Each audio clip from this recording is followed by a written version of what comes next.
Hi అండి, శ్రీరాధిక క్రియేషన్స్కి స్వాగతం. ఎలా ఉన్నారండి? అందరూ బాగున్నారా? నేను చాలా బాగున్నానండి. మీరందరూ బాగుండాలని కోరుకుంటున్నాను. ఇంట్లో ఉన్న పాత వస్తువుల్ని ఉపయోగించుకొని ఒక 20 రూపాయల ఖర్చుతోటి సుమారు ఒక 300 నుంచి 400 రూపాయల విలువ చేసే దేవుడి పీఠము, తర్వాత దీపారాధన ప్రమిదలు పెట్టుకోవడానికి చిన్న చిన్న పీఠాలు, ఇవి ఎలా తయారు చేసుకోవాలో ఈరోజు వీడియోలో నేను మీకోసం చూపించబోతున్నాను. దేవుడి ప్రతిమలే కాకుండా ఇలా కామాక్షి దీపాలు కూడా వెలిగించుకోవచ్చు. కలశం పెట్టుకునేటప్పుడు కింద పీఠం పెట్టుకుంటాం కదా, అలా కూడా దీన్ని వాడుకోవచ్చు అన్నమాట. రాగి పాత్రలో నీరు పోసి ఈశాన్యం మూల పెడతాం కదా, అప్పుడు కూడా ఈ పీఠాలు వాడుకోవచ్చు అన్నమాట. ఇంకా లేట్ చేయకుండా ఇవి ఎలా తయారు చేయాలో చూపించేస్తాను, చూసేయండి. ఇవి తయారు చేయడానికి అట్ట ముక్కలు కావాలండి. ఏ సైజు ప్రమిదలైతే మనం పీఠాల మీద వాడాలి అనుకుంటున్నామో వాటి మీద కంటే కొంచెం పెద్ద సైజులో మనం డ్రా చేసుకోవాలన్నమాట. ప్రమిదలు పెట్టడానికి వాడిన ప్లేటు చాలా చిన్నదండి. ఇది దాని మీద కొంచెం పెద్దగా ఉంటుందన్నమాట. అందుకని ఈ ప్లేట్ తోటి సమానంగా నేను డ్రా చేసుకుంటున్నాను. నాకు మొత్తం 8 పీసులు కావాలి. ఒక్కొక్క పీఠానికి 4 పీసులు అవసరం పడతాయి. 2 పీఠాలు చేస్తున్నాను కాబట్టి 8 పీసులు కావాలన్నమాట. ఒక 1/2 ఇంచు మందంగా వస్తుంది. అలా మందంగా ఉండడం వల్ల చెక్కతో చేయించినట్లుగా ఉంటుందండి. చూడటానికి చాలా బాగుంటుంది. ముందుగా ప్లేట్ పెట్టేసుకొని అన్నీ డ్రా చేసుకోవాలి. డ్రా చేసుకున్న వాటిని క్రాస్ లేకుండా చక్కగా రౌండ్గా కట్ చేసుకోవాలి.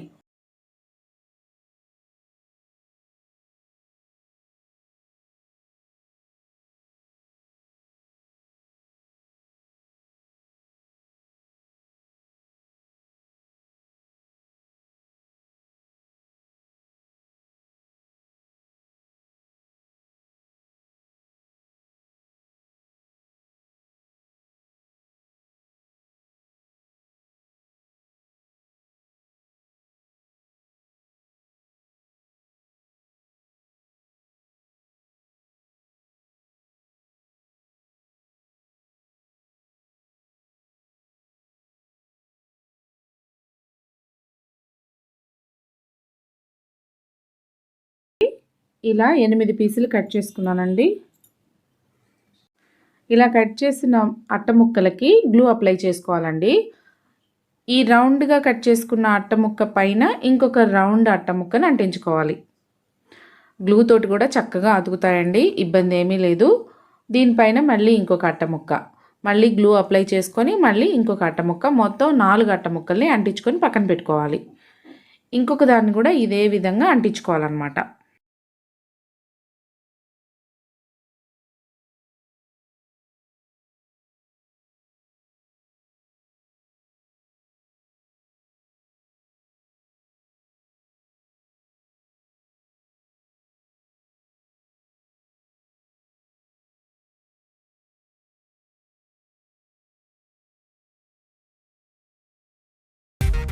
ఇలా అతికించి పక్కన పెట్టుకుంటే ఇవి ఆరుతూ ఉంటాయి.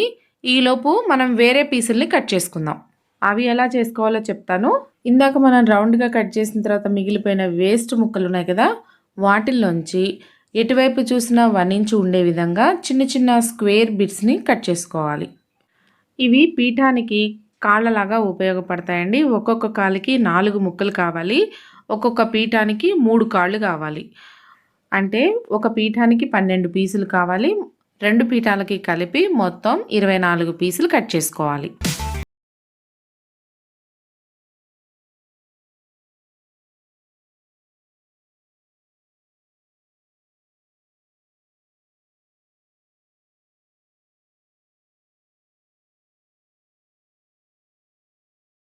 ఇలాగా ఒక్కొక్క కాలుకి 4 పీసులు అంటించుకోవాలన్నమాట. 24 పీసులు సమానంగా ఉండేలా చూసుకోవాలండి. అప్పుడే 3 కాళ్ళు, అంటే ఒక పీఠానికి 3 కాళ్ళు సమానంగా ఉంటాయన్నమాట. పీసులు ఏమన్నా కొంచెం ఎక్కువ తక్కువలైనా కూడా పీఠానికి వచ్చిన కాళ్ళు ఒకటి పెద్దగా ఒకటి చిన్నగా అయిపోతుంది. అప్పుడు పీఠం కరెక్ట్గా నిలబడదనమాట. పీఠం అటు ఇటు బెసికితే మనం పైన పెట్టిన దీపారాధన కానీ దేవుడి ప్రతిమలు కానీ అవి కూడా బెసికి కింద పడిపోయే అవకాశం ఉంటుంది. కాబట్టి ముందుగానే మనం జాగ్రత్తగా కట్ చేసుకొని అతికించుకోవాలి. ఇలా ఒక్కొక్క కాలుకి 4 ముక్కలు అతికించుకోవాలండి. ఇక్కడ మనం ఒక చిన్న లాజిక్‌గా అతికించుకుంటే పీఠానికి కాళ్ళు మంచి స్టిఫ్‌గా ఉంటాయండి. అట్ట ముక్కల్ని కట్ చేసుకునేటప్పుడు మధ్యలో హోల్స్ ఉంటాయండి. ఆ హోల్స్ అన్నీ ఒకే వైపు పెట్టి మనం అతికించుకుంటే కాళ్ళు స్టిఫ్‌గా ఉంటాయన్నమాట. అలా కాకుండా ఒకవైపు హోల్స్, ఇంకొక వైపు నార్మల్ సైడ్ పెట్టి అతికించుకున్నాం అనుకోండి, తొందరగా ముడుచుకుపోతుంది. అంటే వంగిపోతుందనమాట. మధ్యలోకి ఫోల్డ్ అయిపోతుంది. అప్పుడు గూడా మళ్ళీ పీఠం బెసుకుతూనే ఉంటుంది. అందుకని మనం అతికించుకునేటప్పుడే జాగ్రత్తగా చూసి అతికించుకుంటే పీఠానికి కాళ్ళు స్టిఫ్‌గా ఉంటాయన్నమాట. పీఠం కూడా బెసకకుండా ఉంటుంది.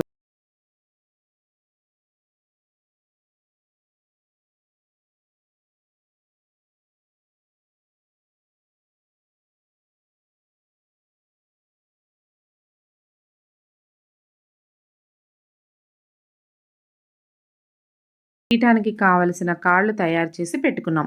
ఇవి తయారు చేసుకునే లోపల మనకి పీఠానికి కావాల్సిన ఫ్రేమ్ ఎండిపోయిందనమాట. ఇప్పుడు డెకరేషన్ పేపర్ ఒకటి తీసుకుంటున్నాను. ఇది 2 సైడ్స్ యూజ్ చేసుకునే విధంగా ఉంటుందనమాట. సిల్వర్ ఒకవైపు, గోల్డ్ ఒకవైపు ఉంటుంది. మనకి ఏ సైడ్ కావాలంటే ఆ సైడ్ మనం యూజ్ చేసుకోవచ్చు. నేను గోల్డ్ సైడ్ యూజ్ చేద్దాం అనుకుంటున్నానండి. మా ఇంట్లో చాలా చిన్నవి వెండి కుందులున్నాయన్నమాట. అందుకని నేను గోల్డ్ వాడుతున్నాను. ఇత్తడి కుందులున్నప్పుడు మనం సిల్వర్ వాడుకుంటే చూడటానికి కలర్ కాంబినేషన్ బావుంటుందన్నమాట.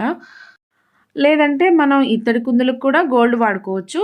సిల్వర్ వాటికి కూడా సిల్వర్ కలర్ వాడుకోవచ్చు. అది మన ఇష్టం అండి. మనకు ఎట్లా కావాలంటే అట్లా వాడుకోవచ్చు. ఇప్పుడు మధ్యలో గ్లూ అప్లై చేసుకొని వీటిని అతికించుకోవాలి. ఇలా పేపర్ కట్ అయిపోయినా కూడా పర్వాలేదండి. పేపర్ యూజ్ అవుతుంది. అట్ట ముక్కలకి సెంటర్‌లో ఇలా గ్లూ అప్లై చేసుకోవాలి. దీన్ని పేపర్ పైన పెట్టేసి కొంచెం గట్టిగా ప్రెస్ చేయాలి. మరీ గట్టిగా ప్రెస్ చేస్తే అట్ట ముక్కలు అణిగిపోతాయండి. నార్మల్‌గా ఇలా ఒత్తి ప్రెస్ చేస్తే చాలన్నమాట.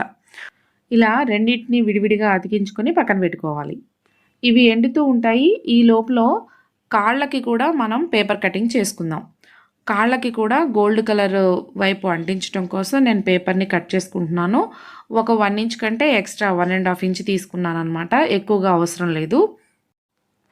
ఒకసారి మనం ఒక కాలుని ఈ పేపర్ పైన పెట్టేసి చుట్టూరు రౌండ్ చేసుకుంటే మనకి ఎంత పేపర్ అవసరం పడుతుందో చూసుకొని అంత సైజులో చిన్న చిన్న ముక్కలు కట్ చేసుకుంటే సరిపోతుంది. 6 కాళ్ళకి కావాల్సిన విధంగా 6 పీసుల్ని కట్ చేసుకొని పక్కన పెట్టుకుంటున్నాను. కాళ్ళకి కూడా గోల్డ్ కలరే యూజ్ చేస్తున్నాను.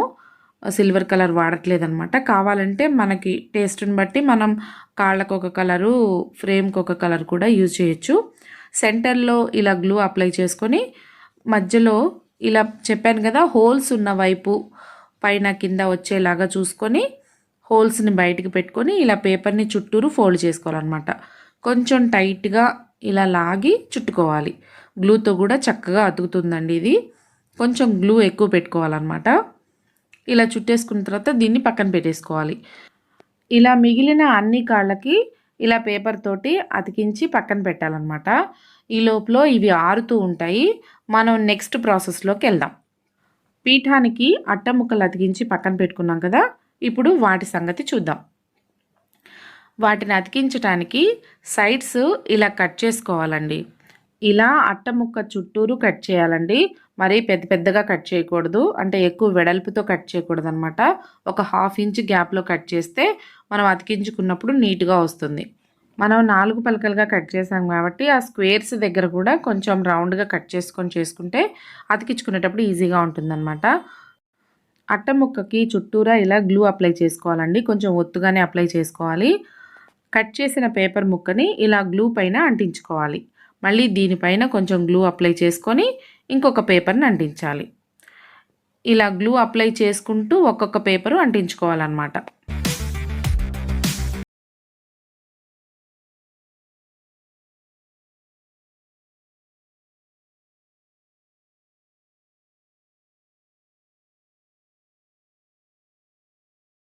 చూడండి ఇలా నీట్‌గా కటింగ్స్ ఎక్కడ బయటికి కనిపించకుండా చక్కగా అతికించేసుకున్నాం కదా! దీన్ని పక్కన పెట్టేసుకొని ఇంకొక పీఠం ఉంది కదా! దాన్ని కూడా ఇందాట్లానే సైడ్స్ కట్ చేసుకొని గ్లూ తోటి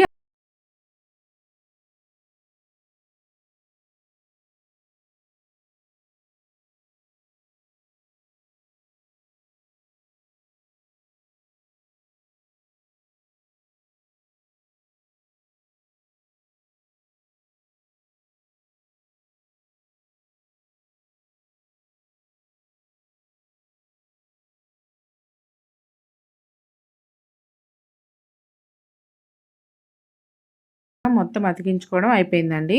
దీన్ని పక్కన పెట్టుకొని ముందు అతికించుకున్న అట్ట ముక్క ఉంది కదా, దాన్ని తీసుకొని ఇలా పేపర్ పైన పెట్టుకొని 2 పేపర్ ముక్కల్ని కట్ చేసుకోవాలి. ఇలా పేపర్ని ఫోల్డ్ చేసుకొని రౌండ్గా కట్ చేసుకోవాలండి. సెంటర్లోకి ఇలా మడతేసి రౌండ్గా కట్ చేసుకుంటే చక్కగా వస్తుంది. ఇలా ఫ్రేమ్స్కి సరిపోయే విధంగా కరెక్ట్ సైజులో కట్ చేసుకొని చూసుకోవాలి. కరెక్ట్ సైజ్ అనిపిస్తే గ్లూ అప్లై చేసుకొని అతికించుకోవాలి. లేదంటే కొంచెం కట్ చేసుకొనైనా గ్లూ అప్లై చేసుకొని అతికించుకోవచ్చు. ఇదే విధంగా రెండిటికి అతికించుకో.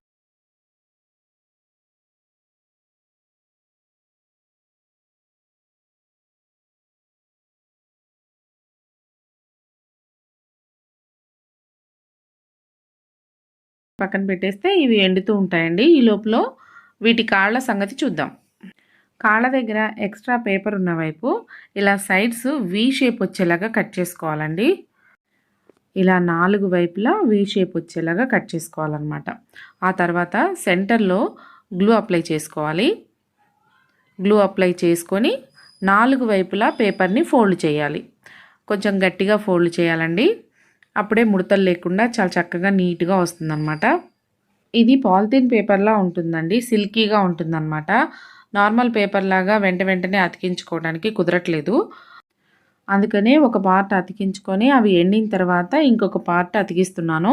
టైం వేస్ట్ అవ్వకుండా ఒకసారి ఫ్రేము, ఒకసారి కాళ్ళు ఇలా అతికిస్తున్నాను అనమాట. అదే నార్మల్ పేపర్ అయిందనుకోండి, మనం ఒకేసారి మొత్తం టోటల్గా వర్క్ అంతా పూర్తి చేసుకోవచ్చు. ఇలా మార్చి చేయాల్సిన పని ఉండదన్నమాట. కాకపోతే ఇది షైనింగ్ చాలా బాగుంది కాబట్టి కొంచెం ఇబ్బంది అయినా కూడా దీంతోనే పూర్తి చేస్తున్నాను. చక్కగా కాళ్ళన్నీ కూడా అతికించడం అయిపోయిందండి. ఫ్రేమ్స్ కూడా రెడీ అయిపోయినాయి. అతికించినవన్నీ కూడా చక్కగా ఎండిపోయాయి అన్నమాట. ఇప్పుడు ఈ కాళ్ళని ఈ ఫ్రేమ్స్ పైన అంటించేస్తే మనకి చక్కగా ఐటెం తయారైపోతుంది. ముందుగా గ్లూ అప్లై చేసుకోవాలి. గ్లూ అప్లై చేసుకొని ఇటు నేను గోల్డ్ పేపర్ వచ్చింది చూసారా, అటువైపు గ్లూ అప్లై చేశాను. మనం కావాలనుకుంటే ఇటు అట్ట కనిపిస్తుంది చూసారా, అటువైపు కూడా పెట్టుకోవచ్చండి. గోల్డ్ పేపర్ వచ్చింది కదా, దాని వైపున నేను గ్లూ అంటించేసి కాలుని అతికిస్తున్నాను. ఒక పీఠానికి 3 కాళ్ళు అతికించుకోవాలి. 3 కాళ్ళు కరెక్ట్గా ట్రయాంగిల్ షేప్ వచ్చే విధంగా అతికించుకోవాలండి.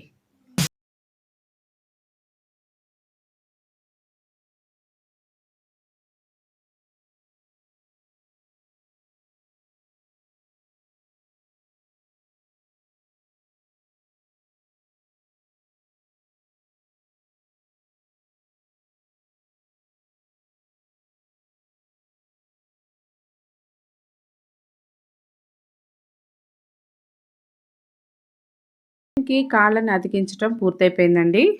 ఇప్పుడు ఈ కాళ్ళకి అట్టాలు కనిపిస్తున్నాయి కదండి, అలా కనిపించకుండా ఉండాలంటే చిన్న గోల్డ్ పేపర్స్ని కట్ చేసుకొని వీటికి గ్లూ అప్లై చేసుకొని ఈ పైన అతికించేస్తే అట్టాలు కనిపించకుండా మొత్తం టోటల్గా గోల్డ్ కలరే కనిపిస్తూ ఉంటుందన్నమాట. ఇలా చిన్న పేపర్ ముక్కలు అతికిస్తే చూడటానికి నీట్గా ఉంటుందన్నమాట. కాసేపటి తర్వాత వీటిని ఇలా రివర్స్ చేసుకొని దీనిపైన ఏదైనా బరువు పెట్టుకుంటే చక్కగా అతుకుతాయండి. కాళ్ళు ఫ్రేమ్స్ మంచిగా ఫిక్స్ అయిపోతాయి అన్నమాట. చక్కగా ఆరిపోయిన తర్వాత మనం పూజ చేసుకోవటానికి పీఠాలు రెడీ అయిపోయినాయి అన్నమాట.